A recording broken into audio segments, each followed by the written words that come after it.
February 16, 1945, naval bombardment breaks the silence. Then a few days later, on February 19th, U.S. Marines invade the island. Upon arriving, silence struck the island once again. It turns out 21,000 Japanese soldiers dug into rocks, caves, and tunnels underground, for they would wait for the time to strike back. And that they did. When the U.S. Marines finally made it to the island, the Japanese sprung out of the ground and rained fire on our men. Luckily, our men were highly trained and ready for combat. They ran straight into the gunfire of Japan. Our troops outnumbered their troops 3-1. With the bravery of our men, they were able to push back the Japanese army. Lieutenant General H.M. Smith led the Marines against Japan. Thanks to him, we were able to seize Mount Subachi a few days later, on February 23rd. While the U.S. Marines were trying to think of a plan to take Mount Suribachi, the Japanese had a plan of their own. The Japanese took advantage of Iwo Jima's mountains and jungles to set up camouflaged artillery positions to counterattack the American forces. This defense allowed Japan to suffer little damage from the U.S. bombers, but while they were distracted by the bombs, the Marines were right behind.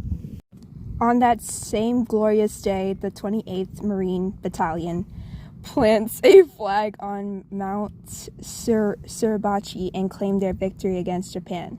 This was a huge step in winning this battle.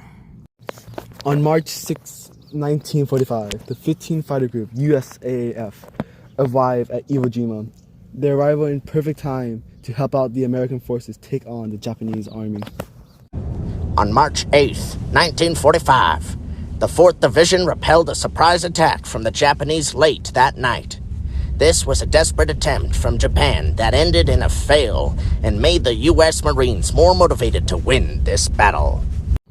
On March 10, 1945, the 4th Division breaks out to the East Coast, pinching the Japanese to their last salient defense. This was a massive all-out attack which proved to be a big success. This attack was the last major battle of this island, and the U.S. Marines claimed victory against the Japanese army. On March 14, 1945, the U.S. naval military government proclaimed that the island of Iwo Jima was now under American control.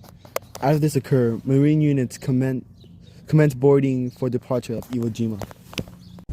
On March 16, 1945, the last Japanese resistance in the 3rd Division area was defeated and lessened the remaining hiding Japanese army. On March 25, 1945, Japanese survivors launched a final desperate early morning attack against the U.S. Marines, but the Marines were able to defeat them and secure American control. On April 18, 1945, the last of the U.S. Marines left Iwo Jima and headed home for a much-needed break.